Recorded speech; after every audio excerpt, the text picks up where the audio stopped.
अस्सलाम वालेकुम ख़वातीन और हज़रात, शुरू करते हैं आज का हस्बे हाल। मैं हूं आपका मेज़बान फरीद रईस। नाज़रीन, हीर और रांझा नए साल के आगाज़ पर क्या सोच रहे हैं, आइए आपको दिखाते हैं। फरीद साहब, इरादे जिनके पुख्ता हो, नजर जिनकी खुदा पर हो, वाह। तलातम खेज कैदों से वो घबराया नहीं करते। रांझिया कोई अपना शेर पढ़ना सी उठदी किसी का शेर सुनाता ही। शेर भावें किसे दा है, इरादा मेरा अपना है। वाह। फरीद साहब, मैं सोचिया कि उन्हें नवे साल च सिर्फ सोचना ही नहीं, उहदे ते अमल भी करना है, क्योंकि असी आशिक सोचते बहुता वा ते अमल घट करने आ। ये बात है। इस गलों ते गालिब ने आख के कहा सी, इश्क ने हमको नकम्मा कर दिया, वरना हम भी आदमी थे काम के। ओ इश्क ने नकम्मा करता है। पहलो बड़ा तो नारो वाला इलेक्शन लड़ना। हाँ, इलेक्शन भी लड़ांगा तो मैं इंशाल्लाह आशिकां दा चेयरमैन भी बनांगा। फरीद साहब, मैं हुण सोच लिया है कि मैं हुण हीर दे हथों चोरी नहीं खानी। Done done done done done. चोरी मैं हुण आप घुमावांगा। वाह। वैसे भी हीर ने चोरी बंद कर दी थी। नहीं रांझिया, मैं कदों बंद की थी? तू आप ही कह कि हीरे हुण चोरी ना लिया कर। इसे गलों क्या है कि लोग की ताने देंदे ने कि रांझिया हीर दे हथों चोरी खाना है, और तेनू चोरी मना करन दा एक वैलिड रीजन भी सी। ओके।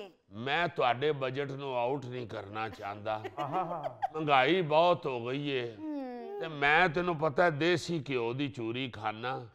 ते देसी घ्यो ते हुण एडा महंगा हो गया कि अग कोल रखो ते फिर भी नहीं पिघलदा। ते बनास्पति वलैती घ्यो दी चोरी मैं खानी नहीं। मैं अपने इश्क च मिलावट नहीं करनी चाहता। और वैसे भी मैं टेस्ट कराए ने, मेरा कोलेस्ट्रॉल वधे आया है। ये गला न कर रांझिया, ऐ सुन के मेरा ते बीपी लो हो रहा है। सदके जावा कैम हो के बह, इंशाअल्लाह हुण मैं अपनी चोरी आप कमावांगा। चोरी दे चक्कर दे च किते चोरियां ना शुरू कर दी भरावा। ओ भरा मेरे आ, मेरे ते शक ना कर। क्यों तेरे ज़हन च चोरियां नहीं निकलदियां? मैनू चंगी तरह याद है, तू 6-7 साल पिंड दे खोते चोरी करके नाल दे पिंड च वेचदा रहा। सुनिए हीरे, तेरा जेठ खोते चोरी करके बेचदा ही। जेठ वेचदा, रांझा ते नहीं ना वेचदा। मैं इहदा भरा जरूर आ, मगर मेरियां आदतां इहदे नाल नहीं मिलदियां। ओ इन्हां दियां बुढ़ियां दे ताने सुन के ते मैं सोचिया कि हुण मैं मेहनत करनी है। ओ केड़ी मेहनत करनी है? चल पिंड चलिए, चल के उते हल वा। ओ पिंड दे हल वाना मेरी जिंदगी दा हल नहीं। मैं हुण शहर च रह के ते हीर दी डोली लैके जावांगा। कुड़िए, मेरी लाश तो नंग के रांझे दे नाल जाएगी। रांझिया, एनू तो गोली मार, इत्थे लम्मा पवे, मैं दी लाश तो लंघ के जावां। हीरे, तेरे तो 100 गोलियां कुर्बान, मगर ये गोली नाल मारन वाला जानवर नहीं। एदी डांग खो के मैं मगज से मारांगा तो इन्हें पुठा होके जा पैना है। ना तीदो ना खून खराबा ना करी, नाल सन भी फड़वाएगा। ओ भाई, जेड़ा अजकल अमन अमान खराब करे ओदा ते पूरा टब्बर चुक लेंदे ने। ओ भा, तू क्यों डरना है? ओ पुलिसां भावें करेना लैके आ जाण, तेनू नहीं चुक सकदी है। ओ मेरी हीर दी डोली दे राह च जेड़ा भी आएगा, मैं उन्हें बर्दाश्त नहीं करांगा। उत्थे गोलियां ही चलणगियां। वैसे तो गोलियां चलाने की लोड़ नहीं, कैदों की तो डांग खोल, वो तो 6 महीने घर नहीं जा सकता। यार 6 महीने घर नहीं पहुंच सकता। ओए रांझिया, जे तू शहर च आ गया ते मैं केड़ा पिंड बैठा है। ओ मैं भी शहर आ गया ते 125 खरीद लिया, मैं ओदे ते तेरा पीछा करांगा। ओ की फायदा 125 खरीदन दा? तेरी ओनू स्टार्ट करने वाली लात ही खराब है। रांझिया, ओए मैं 125 सेल्फ स्टार्ट खरीदे। जे गल चाचा कह दो तो मेरी बद दुआ ही। तू 125 दा सलफ मारे ते उछल के सामने कंध च वजे।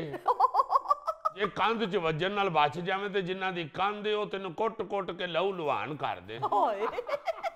एक गल याद रखी चाचा कह दो, ओ हीर दी डोली दे राह च जेड़ा भी आया, मैं ओदी जान दा दुश्मन हो जाऊंगा, ओ भावें मेरा सका भरा ही क्यों ना होवे। गुड आइडिया रांझे, अगर कहानी में ट्विस्ट पैदा करना चाहते हो तो अपने भाई का मर्डर कर दो। ਓਏ ਮੁਰਗੀ ਦੇ ਪੰਜੇ अपनी स्टोरी पूरी करने वास्ते गलत मशवरे ना दे।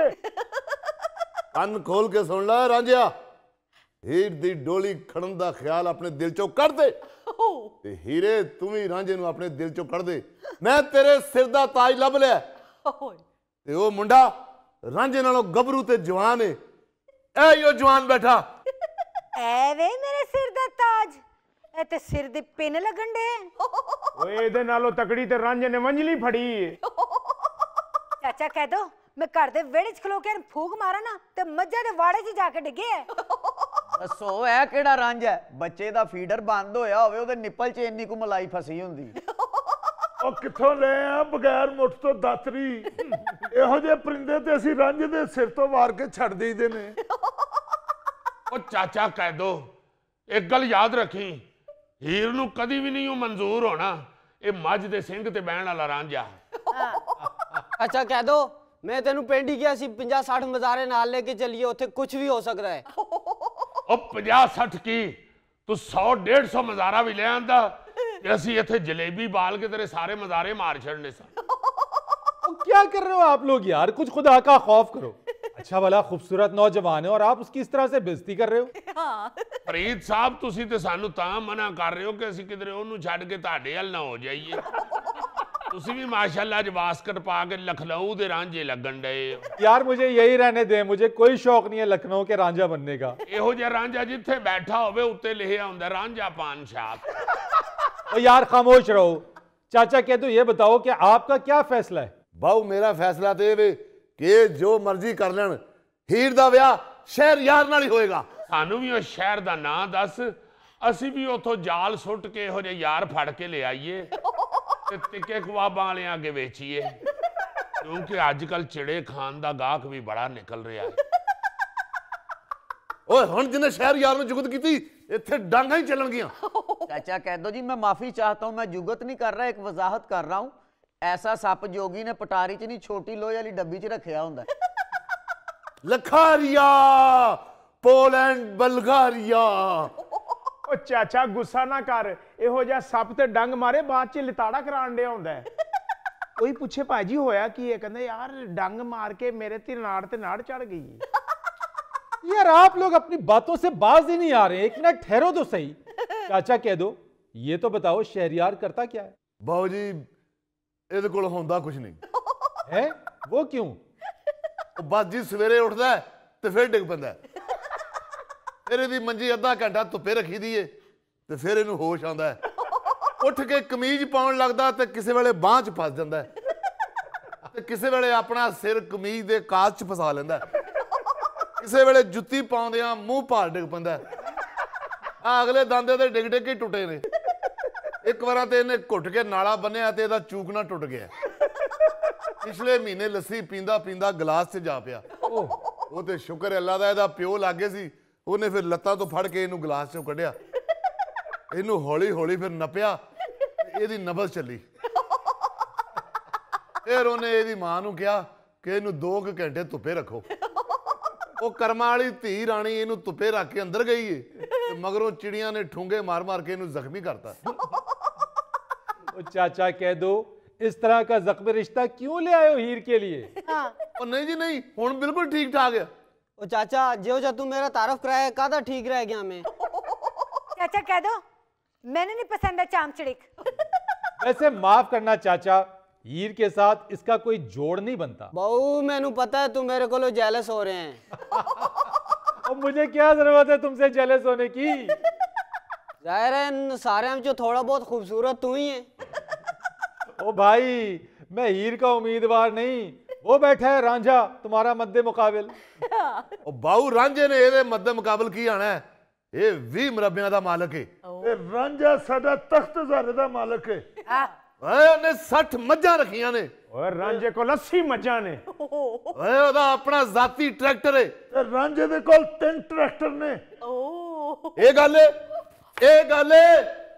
ਤੇ ਉੱਠ ਕੇ ਫਿਰ ਇਹ ਕੰਧ 'ਚੋਂ ਇੱਟ ਕੱਢ ਤੇ ਰਾਂਝੇ ਨੂੰ ਕਹਿ ਉਹਦੇ ਵਿੱਚੋਂ ਦੀ ਲੰਘ ਕੇ ਵਿਖਾਵੇ। और रांझा है कोई 1% नहीं। यार ये क्या क्वालिटी बता रहे हो? ਉਹ ਬਾਊ ਜੀ शहर यार दी एक क्वालिटी होवे ते दसा। अच्छा, तिन्ना दाने वाली मूंगफली चो 2 दाने कट के विच आराम ना समझदा, तो तीसरा दाना क्यों नहीं निकालता? ओनू तकिए दे तौर ते इस्तेमाल करदा है। चाचा कह दो ए मेरे नाल की जुल्म कर रहे हैं, क्यों मैनू नेरे खूह च सुटन लगा है? तेरे इस शहर यार कोलों ते घर दा दीवा नहीं बनना। तू फिकर ना करती है, शहर यार दीवा बाल लेंदा है, ये ते माचिस दी तीली नेजे वांगू फड़ के ऐसी दौड़ लांदा है, सीधा नेजा माचिस ते मारदा है ते कलाबाजी खा के दीवे च जा पैंदा है, दीवा भी बल जांदा है ते ये कर्मा वाला भी निगा हो जांदा है। ओ चाचा कह दो ये जुल्म ना कर, ਇਹਦੇ ਪਹਿਲਾ ਦੀਵਾ ਬਾਲਣ ਤੇ ਹੀਰ ਨੇ ਬੇਵਾ ਹੋ ਜਾਣਾ ਹੈ, ਕਿਉਂਕਿ ਮੈਂ ਆਪ ਆਪਣੀਆਂ ਅੱਖਾਂ ਨਾਲ ਦੀਵੇ 'ਚ ਇਹੋ ਜੀਆਂ 7-8 ਲਾਸ਼ਾਂ ਤੈਰਦੀਆਂ ਵੇਖੀਆਂ। और रांझे, तुम्हें इतनी हीर की फिक्र है तो तुम भी कोई काम काज करो ना, फारिग बैठे रहते हो यार। ਬਾਊ ਫਰੀਦ ਸਾਹਿਬ, ਇਹੋ ਹੀ ਤੇ ਰਾਂਝਿਆਂ ਨੇ ਫੈਸਲਾ ਕੀਤਾ ਹੈ ਕਿ 2024 ਆਸ਼ਕਾਂ ਦਾ ਸਾਲ ਹੋਵੇਗਾ, ਕਿਉਂਕਿ ਆਸ਼ਕ इश्क दे नाल नाल इस साल मेहनत मजदूरी भी शुरू कर रहे हैं। अल्लाह करे। नाज़रीन, यहाँ पर वक्त हुआ एक ब्रेक का, हमारे साथ रहिए। और सर जी शुक्र है आप इस दौर में नहीं है, वरना आपने अपने कीते किराए पे पानी फिरते हुए देखकर फिर फौत हो जाना था। नहीं, मुझे ये अंदाजा है कि मैं इस वक्त भी एक को छोड़ के कोई ज्यादा बाशऊर लोगों के पास नहीं बैठा हुआ।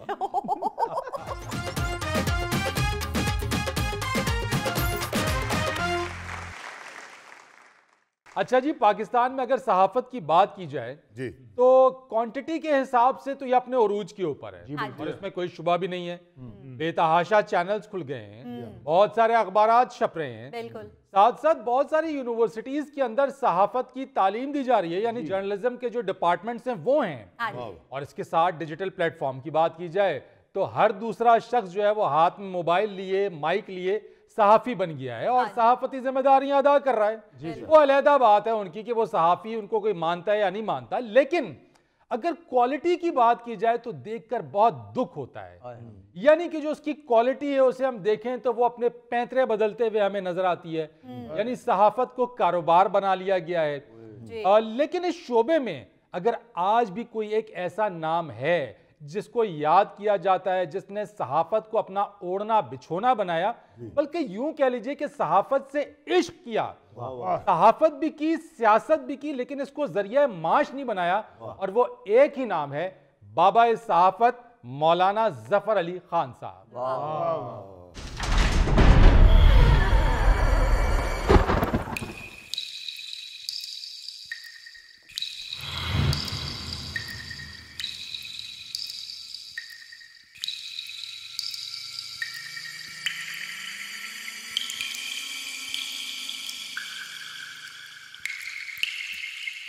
काबिल एहतराम मौलाना जफर अली खान साहब। मौलाना, आजकल सहाफत तो कारोबार बन गई है, आपने सहाफत को इबादत समझकर किया। भाई बात यह है कि सहाफ़ी का काम है खबर देना, इत्तला देना, आगाही देना, यानी इल्म बांटना जी। अगर सहाफ़ी इस सारे काम को इस अंदाज से कर रहा हो कि लोग उसकी सहाफत से शऊर भी हासिल कर रहे हो, तो वही काम जो है वो इबादत बन जाता है। वाह। हमने हमेशा सहाफत इसी अंदाज में की है कि कौम को बाशऊर बनाया जाए, सच से आगाह किया है। सहाफ़ी अगर माशरे की दुरुस्त तस्वीर दिखा रहा है और इस अंदाज से खबर दे रहा है कि वो नसीहत हो, तो मैं समझता हूं कि उस मुल्क को फिर तरक्की करने से और कौम को कौम बनने से कोई रोक नहीं सकता। वाह वाह वाह वाह, जबरदस्त। अभी जो आप फरमा रहे थे कि सहाफत इस वक्त कारोबार बन चुका है, तो ऐसे हालात में कभी भी एक आवाम जो है वो कौम नहीं बन सकती, हुजूम ही रहता है, और ये इंतहाई नाजुक मरहला होता है। और सर जी शुक्र है आप इस दौर में नहीं है, वरना आपने अपने कीते किराए पे पानी फिरते हुए देखकर फिर फौत हो जाना था। नहीं, मुझे ये अंदाजा है कि मैं इस वक्त भी एक को छोड़ के कोई ज्यादा बाशऊर लोगों के पास नहीं बैठा हुआ। शुक्रिया मौलाना साहब, आपने मुझे इनमें शामिल नहीं किया। बेवकूफ, वो मेरी बात कर रहे हैं। मुझे निकाल के तुम सब डींचू डींचू ही हो। अभी तो पहले तुम कह रहे हो ना मुझे निकाल के, फिर तुमने कहते फिरना है मुझे क्यों निकाला, मुझे क्यों निकाला। ओ बेवकूफों, कुछ खुदा का खौफ करो, देखो तुम्हारे सामने बैठा कौन है। मौलाना, मैं आपसे माजरत चाहता हूं, इस कौम में शऊर तो बहुत है, बस दुरुस्त जगह पर इस्तेमाल नहीं हो रहा है। हाँ जी। देखें, हर अहद के अपने मसाइल रहे हैं, लेकिन सहाफत का उसूल यही है कि जहालत की यलगार को रोका जाए, तकसीम दर तकसीम से बचा जाए, इत्तेहाद और यगानगत की बात की जाए, क्योंकि डिवाइड एंड रूल ही तो अंग्रेजों का तरीका था। कौम में निफाक की साजिश तो बहुत पुरानी है, लेकिन इस राज को तो मैंने बहुत पहले ही पा लिया था कि नूरे खुदा है कुफ्र की हरकत पे खंदाजन, फूकों से ये चिराग बुझाया ना जाएगा। वाह वाह वाह वाह वाह। हाय जुल्फी, तेरियां फूकां दी गल हो रही है। नहीं, तेरी जेड़ी फूक क्वालिटी दी वजह तो टायर वाली दुकान ते तेनू मुलाजमत मिल गई है ना, पता है सानू। ओ भाई ठहरो एक मिनट यार, कोई काम की बात भी सुन लो। सियालकोट की धरती को यह एजाज हासिल है कि मौलाना जैसी नाबगाए रोजगार शख्सियत का ताल्लुक भी सियालकोट से है।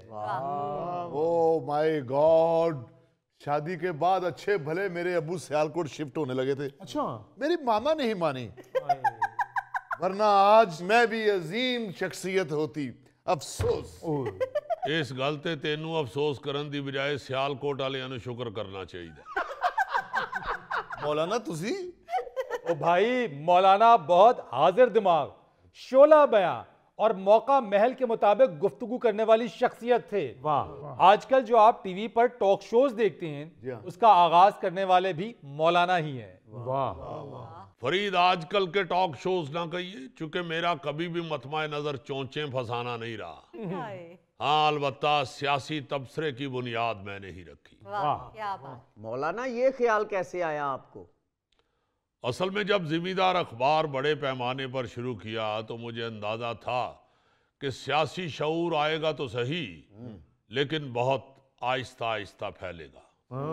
जिम्मेदार अखबार मेरे वालिद से मुझे विरसे में मिला था, लेकिन चौधरी शहाबुद्दीन के कहने पर जब लाहौर से शुरू किया तो 7 शाम को इसकी खबरों पर तबसरा भी सुनाना शुरू कर दिया। वाह वाह वाह। इससे पहले सियासत पर बात सिर्फ बरकत अली इस्लामिया हाल, ब्रेड ला हाल, क्लबों में और मेंबरों महराब तक महदूद थी। उसे मैं निकाल कर मोची दरवाजे के बैरूनी बाग में ले आया, और फिर देखते ही देखते ख्वास से बात आवाम तक पहुंचना शुरू हो गई। वाह। जहां इलामा इकबाल से लेकर अपने अहद के सारे बड़े नाम आकर इजहार ख्याल करने लगे। और आप हैरान होंगे कि लोग बड़े शौक से उसे सुनते और उन्हें अपने मसाइल, हुकूक और लाहे अमल के मुतल्लिक आगाही मिलती। वाह वाह वाह वाह। ये होते हैं बड़े लोग जिन्होंने मोची दरवाजे के बाहर तकरीरें और तबसरे शुरू कर दिए। वाकई गोगे, तुम जब भी मोची दरवाजे के पास से गुजरे हो यही सोचते हो कि मैं इत्थे नान टिक्की लाई होंदी तो लखपति हो जाना। मौलाना, आपकी इन्हीं सलाहियतों की वजह से कायदे आजम मोहम्मद अली जिन्ना ने यह कहा था कि मुझे 1-2 जफर अली खान दे दो, फिर यहां कोई भी ताकत मुस्लिम लीग को शिकस्त नहीं दे सकती। अरे वाह वाह वाह वाह। जी, मेरे लिए ये एजाज की बात है कि कायद ने मुझे इस काबिल समझा। उसकी शायद वजह यह थी कि मैं जो काम भी करता था खुलूस दिल से करता था। और मैंने अपनी जवानी के 15 साल कैद और नजरबंदी में गुजारे। मौलाना, आप भी 9 मई वालों में शामिल थे? भाई, हम अपनों से नहीं अंग्रेज के खिलाफ लड़ने वालों में शामिल थे। और अल्लाह के फजल से चूंकि सच बात करते थे, इसलिए अंग्रेज भड़क उठता था और कभी कैद कर देता था और कभी नजरबंद कर देता था। जिम्मेदार अखबार को बंद कर दिया जाता। जितने मुकदमात अखबार पर और बहैसियत एडिटर मुझ पर हुए हैं, उतने मुकदमात आज तक किसी और पे नहीं हुए। अब तो 4 दिन कैद काट कर अपनी मजलूमियत और अपना रोना धोना सुनाना शुरू कर देते हैं। मैंने अपनी जिंदगी के 15 साल दिए हैं, मगर आज तक जुबान पे हरफे शिकायत नहीं आया। वाह। क्योंकि मेरा मकसद अपनी कौम को जगाना था। और मेरी सहाफत उसका वाहिद रास्ता थी, बिल्कुल। इसलिए मैंने ये बाखुशी सब कुछ कबूल किया। वाह। और मौलाना मेरा ख्याल है कि आपका वो शेर भी आपकी इसी सोच की अक्कासी करता है। खुदा ने आज तक उस कौम की हालत नहीं बदली, ना हो जिसको ख्याल आप अपनी हालत के बदलने का। वाह वाह वाह वाह। न जब तक कट मरूं मैं ख्वाजाए यसरब की इज्जत पर, खुदा शाहिद है कामिल मेरा ईमान हो नहीं सकता। वाह वाह वाह वाह वाह वाह। ये ਤੁਹਾਡੇ शेर ने सरकार? जी, मौलाना की नातिया शायरी भी अपनी मिसाल आप है। भाई नात में भी मकसद हमेशा यही रहा कि लोगों को आप सल्लल्लाहु अलैहि वसल्लम की सीरत तैयबा के साथ जोड़ा जाए। सुभान अल्लाह, माशाअल्लाह। नाजरीन, यहाँ पर वक्त हुआ एक ब्रेक का, हमारे साथ रहिए। ਤੁਹਾਡਾ ਹੈਟ ਵਾਲਾ ਜਿਹੜਾ ਦਾਨਿਸ਼ਵਰ ਹੈ, ਇਹੋ ਜਿਹੇ ਬੰਦੇ ਸਰਕਾਰੀ ਸਕੂਲਾਂ 'ਚ ਮਦਾਰੀ ਕਰਦੇ ਹੁੰਦੇ ਸਨ। ਉਹ ਕਾਗਜ਼ੀ ਸੇਵੀਆਂ ਖਾ ਕੇ ਫਿਰ ਮੂੰਹ 'ਚ ਉਹਦਾ ਰਿਬਨ ਕੱਢਦੇ ਹੁੰਦੇ ਸਨ।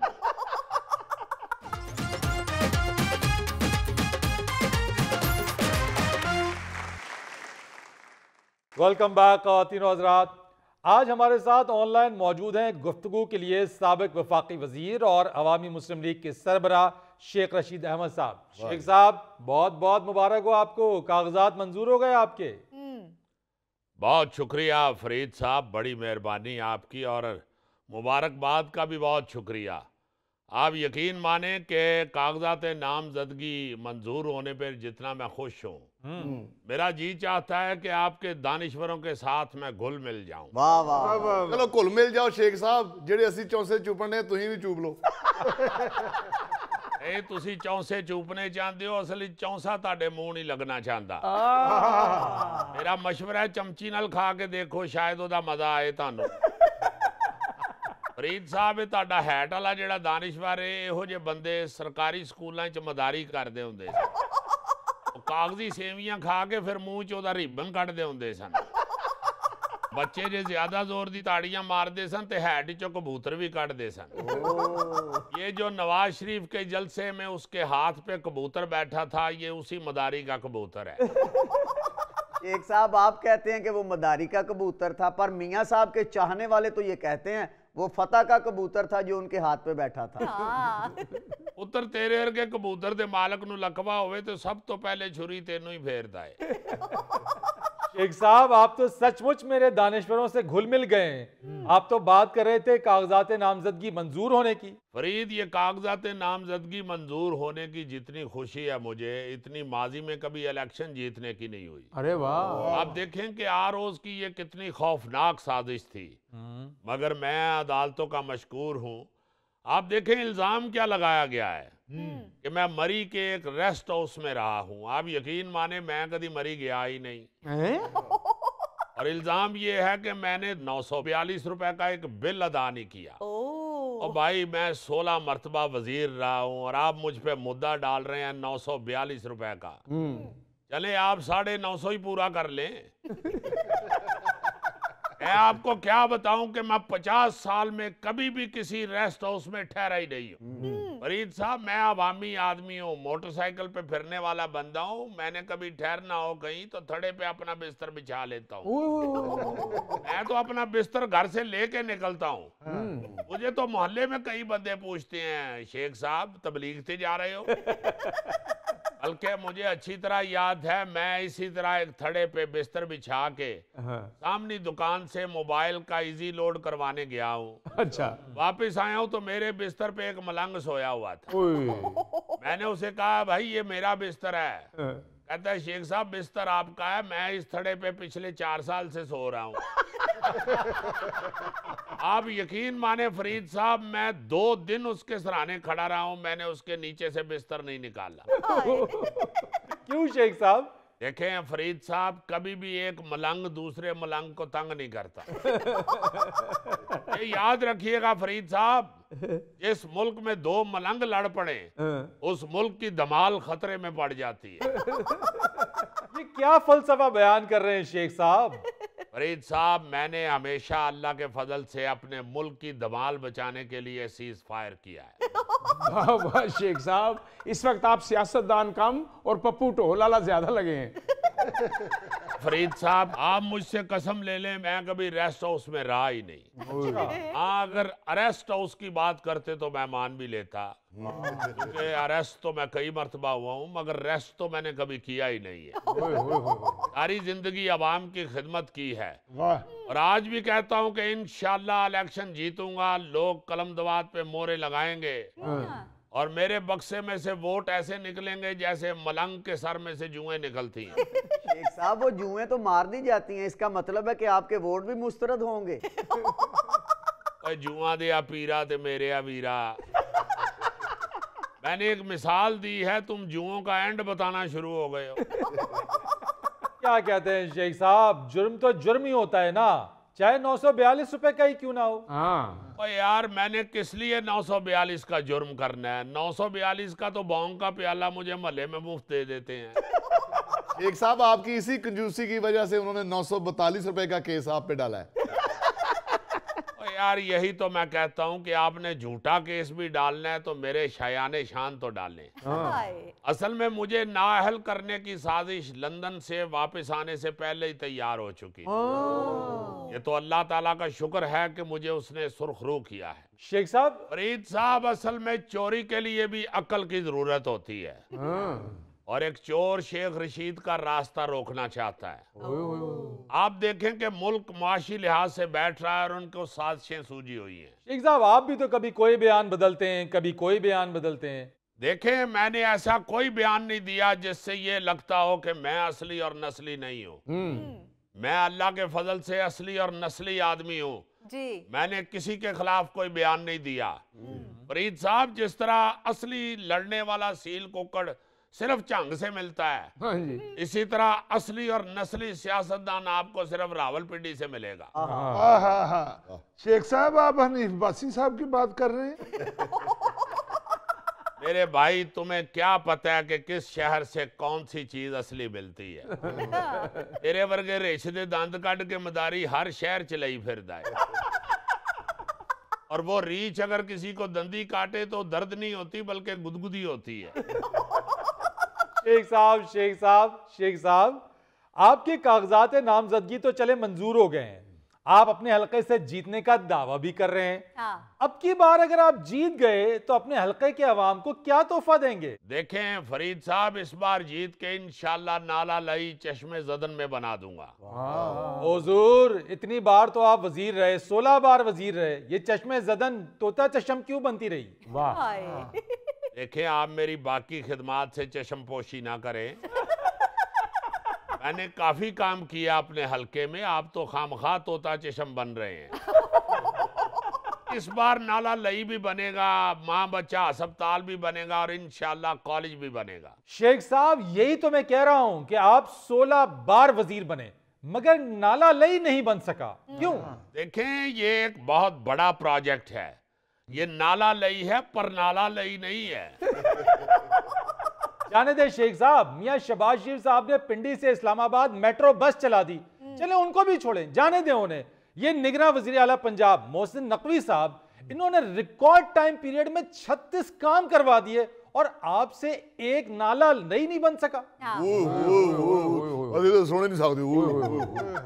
नहीं, मैं आपको वजाहत पेश करता हूँ। देखें, बात ये है कि मैं जब इसका आगाज करने वाला था तो मुझे पहले मिस्त्री ने कह दिया था कि शेख साहब, ये कोई छोटा प्रोजेक्ट नहीं है, ये प्रोजेक्ट आपकी कम से कम 17 वजारतें लेगा। 16 गुजर चुकी हैं, अब 17वीं दफा इंशाल्लाह वजीर बनूंगा तो लाजमन नाला लई बनेगा। शेख साहब, उस मिस्त्री को दोबारा फोन कर लें, मटेरियल जितना महंगा हो गया है, ऐसा ना हो कि नाला लई 18 वजारतें ले ले। साहब को अल्लाह को खैर मंगो, मैनू गुस्सा ना चढ़ाओ। मेरे कागजात उन मंजूर हो चुके ने, ये ना होवे मैं टीवी चो बाहर निकल के तानू अंदर खिंच ले आवां। बाकी इंटरव्यू फिर तानू मेरे ड्राइंग रूम च ही करना पैना है। शेख साहब, मैंने हकीकत पर मबनी बात की है, आप गुस्सा कर गए। तो यार, गुस्सा करने वाली केड़ी गल है? एक मिनट जरा मैनू वापस टीवी च वाड़ लैन दे।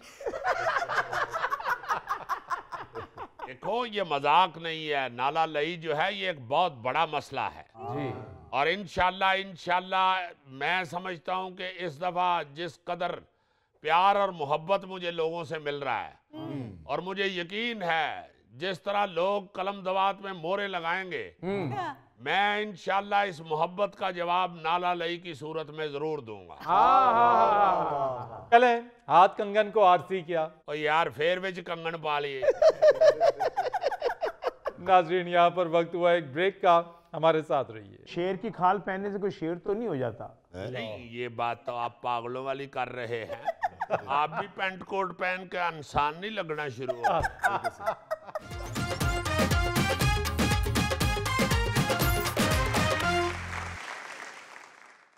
लो जी, आज जरा मैंने चूंकि प्रोफेसरों वाला कोट पहना है, इसलिए मैं सोच रहा हूँ कि आज तालीम और तरबियत के हवाले से हस्बे माजी किया जाए। तो शेर की खाल पहनने से कोई शेर तो नहीं हो जाता? नहीं, ये बात तो आप पागलों वाली कर रहे हैं।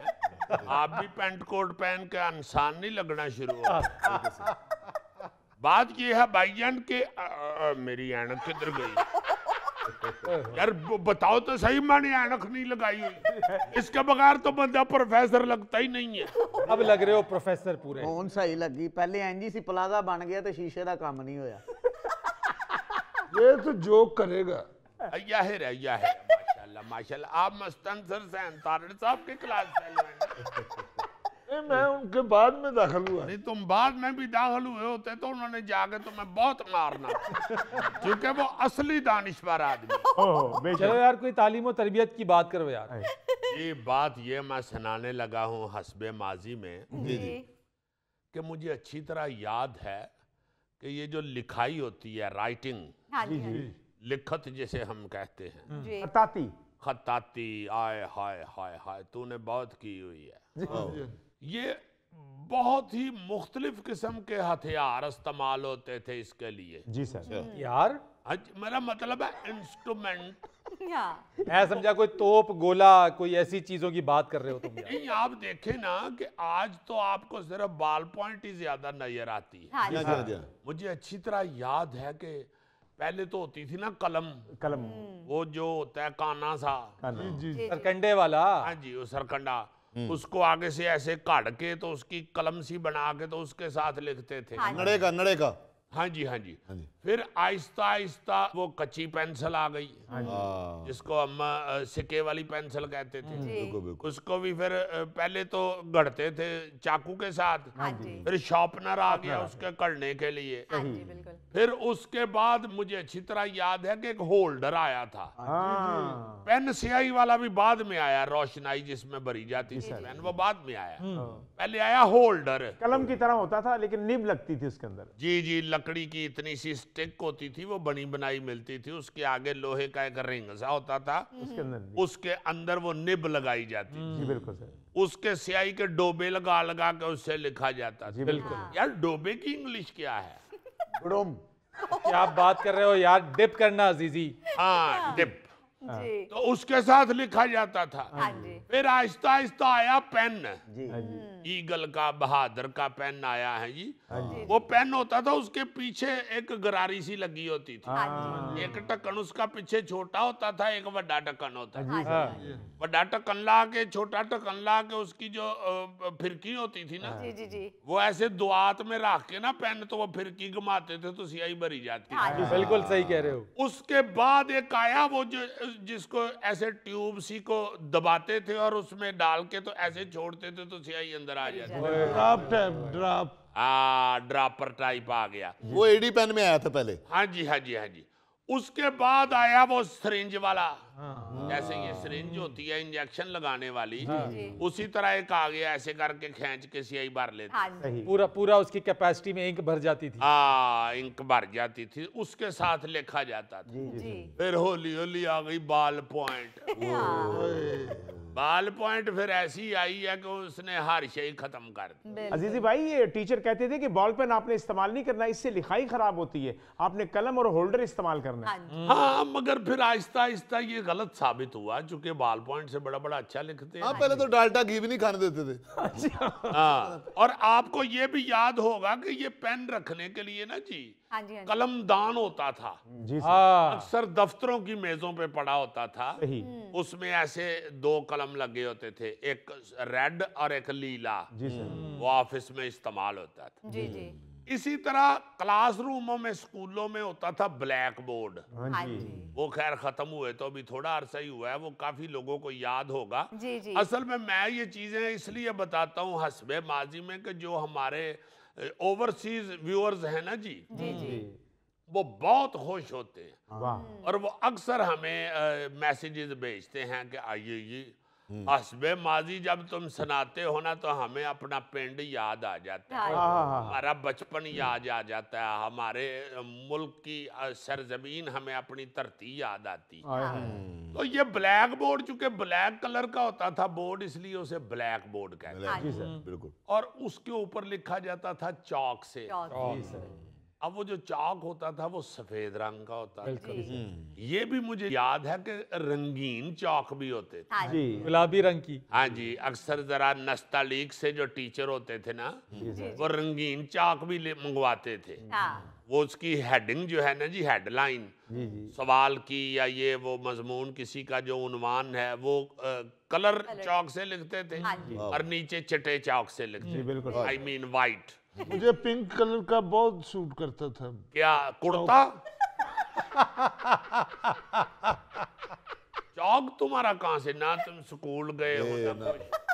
पहले दिन तुम स्कूल गए हो, तुम्हारे अब्बू ने मुझे बताया था, और मुझे, मैं ये सच्ची बात बता रहा हूं। अच्छा, कहते ने उत्थे चाकां दा डब्बा खा गया। लोग भी खा गया ये। आ गया जी, निक्का जिहा मलंग जिहा बच्चा सी, अद्धा डब्बा चौक खा गया, 3-4 बच्चियां दी स्याही पी गया। ਉਹਨਾਂ ਫਿਰ ਫੋਨ ਕੀਤਾ ਇਹਦੇ ਅੱਬੂ ਨੂੰ, ਉਹਨਾਂ ਕਿਹਾ ਭਾਈ जी अपना काका ले जाओ आप। जी भाईजान, वो गट्टा था, इलायची वाला गट्टा नहीं होता, वो रंग बिरंगे चौक की तरह था, वो मैंने खाए थे। नहीं तो वो तुमने समझा गट्टा ही था मगर थे चौक। आपको पता है वो चूने के होते हैं चौक, फिर तो स्याही पीती है, मुंह चो जी धुएं निकलन, कहन गोगा स्टार्ट हो गया। अच्छा, वो रंगीन चौक जो है वो घरों में भी हम लोग इस्तेमाल करते थे स्लेट के ऊपर। बिल्कुल। अब तो वैसे वो ब्लैक बोर्ड, पहले मैं खत्म कर लूं, अब ब्लैक बोर्ड की जगह पे व्हाइट बोर्ड आ गया और मार्कर के साथ उस पे लिखा जाता है। इरेजेबल मार्कर्स आ गए हैं। हाँ जी, हाँ जी। जब चौक से लिखा जाता था तो उस वक्त भी डस्टर होता था साफ करने का। वो डस्टर चूंकि चौक को साफ करता था, वो चूने से भर जाता था। तो जो ज्यादा तंग करता था ना स्टूडेंट, टीचर उसे कहते थे कि चलो ये डस्टर बाहर झाड़ के आओ। जो झाड़ के आंदा सी तो अद्धी मानो बिल्ली बन गया होता सी। अजीजी, शरारत करने वाले बच्चों के ऊपर बाज अगर टीचर्स वो डस्टर मार भी दिया करते थे, पूरा सफेद हो जाता था। हाँ। अच्छा, आप आते हैं स्लेट की तरफ। लोहे की इतनी सी स्लेट होती थी जिसका जो हाशिया है वो येलो कलर का होता था और बीच में से वो काली होती थी। उसके ऊपर या चौक से लिखा जाता था या स्लेटी से। स्लेट के ऊपर लिखने वाली इतनी सी पत्थर की एक छोटी सी स्लेटी होती थी, एक पत्थर का पीस कह ले, चकोर होता था। हाँ, चकोर भी होता था और मुख्तलिफ उसके स्टाइल होते थे, उसके साथ लिखा जाता था स्लेट के ऊपर। है जी, जी सर। वो भी मुझे अच्छी तरह याद है। तो साइडों पे येलो भी होती थी और किसी का ग्रे भी होता था। अच्छा जी, हाँ, ग्रे भी होता था। अब वो नून लीग वालों की स्लेटें होती थी। अच्छा, उस स्लेट के ऊपर एक सुराख होता था। हाँ जी। उस सुराख में से डोरी या धागा डाल के ना जी, हाँ जी, हाँ जी। उसके साथ टाकी बांधी होती थी, कपड़े का पीस छोटा सा, अक्सर जी जी उसके साथ उसको साफ किया साफ किया जाता। जाता हाँ था। जी, स्लेट को। वो टाकी जो कपड़ा होता था ना, उसको भिगो के ऐसे निचोड़ लेते थे, वो गिला ही रहता था। तो जब भी लिखाई पूरी हो जानी, फिर उसको साफ करने के लिए वो टाकी पकड़नी और फेर लेनी, हाँ जी फिर उस पे नवे सिरे से लिखना शुरू कर देना। जी स्पंज भी कई बच्चों ने रखा होता था। यार जो मॉडर्न बच्चे थे ना, वो स्पंज रखते थे, उसके साथ उसको साफ करते थे स्लेट को। मगर अब स्लेट स्टूडेंट इस्तेमाल ही नहीं करते, अब तो उस पे सिर्फ मुर्गी के गोश्त का रेट ही लिखा होता है। अच्छा, मैं किसी वक्त सोचता हूँ कि ये जो टैप निकला हुआ है ना, ये आईपैड, ये उस स्लेट से मुतासर होके इन्होंने निकाला हुआ। सही कह रहे हो अजीज जी, बिल्कुल। अब देखे ना आईपैड, आप देखे तो वो स्लेट ही लगती है। बिल्कुल। अच्छा, और लिखने के लिए होती थी तख्ती। तख्ती जो है वो तो खुश खती अच्छी करने के लिए, खुश खत बनाने के लिए अपनी लिखाई को बिल्कुल हर बच्चा लिखता था। सही। उसका जिक्र तो पहले भी हमने एक दफा किया था। जी जी। वो अब बिल्कुल ही खत्म हो गया। वो जो कलम मैंने बताई थी शुरू में लिखने वाली, हाँ जी हाँ जी, वो उस तख्ती पे लिखा जाता था और उसके नीचे उसको कहते थे कच्चा करना। तख्ती कच्ची कर दो। जी जी। वो जो पेंसिल मैंने बताई है वो सिक्के वाली होती थी, कच्ची पेंसिल, जी जी जी, उससे नीचे कच्चा किया जाता था। जी सर। वो बड़ा जो है जिसकी अच्छी लिखाई होती थी वो अलफ बे पे ते वो सारा लिख देता था। उसके फिर बिल्कुल ऊपर वो कलम फेरते थे बच्चे। पूर्ण उनको फिर अंदाजा होता था कि अलफ के लिए कैसे हाथ फेरना है, बे के लिए कैसे फेरना है। उसी स्टाइल में उनका हाथ जो है वो रमा हो जाता बैठ था। जाता था उसमें। हाँ जी, और वो कहते थे जी कि अब इसकी लिखाई बहुत अच्छी। अच्छी हो। अजीजी भाईजान उसको पूर्णे कहते थे। फिर तुम बोल रहे हो यार। मैं कहाँ चले जाऊं फिर? तो मेरा भाई ये तालीम की बात हो रही है, ना बोलो, खुदा के लिए ना बोलो। मैं भी पाकिस्तानी हूँ, मुझे बोलना पड़ेगा अजीजी भाईजान। यार पाकिस्तानी तो तालीम में नहीं बोल सकता, और वो तुम्हारे जैसे लोगों की वजह से। अगर नहीं मुझे तुम सिर्फ इतना करो, आउट के स्पेलिंग बता दो तो फिर बोलते हैं। बड़े आसान है। OUT। Oh my God, I am sorry यार। ये इजी से आउट के स्पेलिंग इसलिए याद है, इसे काफी होटलों से कहा गया है आउट। क्योंकि तुम ना लिखने पढ़ने में बोला करो, तुम्हारा लिखने का ताल्लुक सिर्फ इतना ही है कि देख के मसाले लिख लिए, या कहीं अल्लाह ना करे फौतगी हो जाए वहां पे चमचे लिख दिए, प्लेटें लिख दी, गिलास लिख दिए, कितनी सफेद चादरें आई हैं वो लिख दी। किसी की शादी में ये लिख दिया इसे 500 रुपए देता है, 1000 देता है। नहीं, ये भी इसके लिए मुश्किल है। अजीजी गोगा तालीम की बात करता है तो ऐसे महसूस होता है जैसे कोई मीठी ईद पे बकरा लाल कर रहा है। और भाई अगर मैं तालीम की बात नहीं करूंगा तो हम बांग्लादेश से कैसे आगे निकलेंगे? वो एक ही सूरत है, कोई बंगाली भाई जा रहा हो ना तो तुम दौड़ के उससे आगे निकल जाना। यार तुसी गोगे बेचारे दा कमजोर जज्बा तो देखो ना, अमरीका तो अगे लंघना चाहता है ना इंग्लैंड तो अगे लंघना चाहता है, उन्हें मतक्का बांग्लादेश नाल आया है जेड़े गल गल ना आइयो कर दे।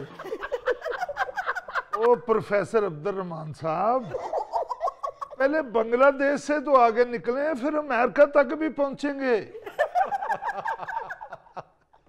नाज़रीन, ये था आज का हस्बे हाल। जाने से पहले एक खूबसूरत बात, सच्चाई एक ऐसा खजाना है जिसे चोरी या कम नहीं किया जा सकता, ये सिर्फ वक्त के साथ बढ़ता है। अपने मेज़बान फरीद रईस को इजाज़त दीजिए, कल आपसे फिर मुलाकात करेंगे इंशाअल्लाह। तब तक के लिए अल्लाह हाफिज।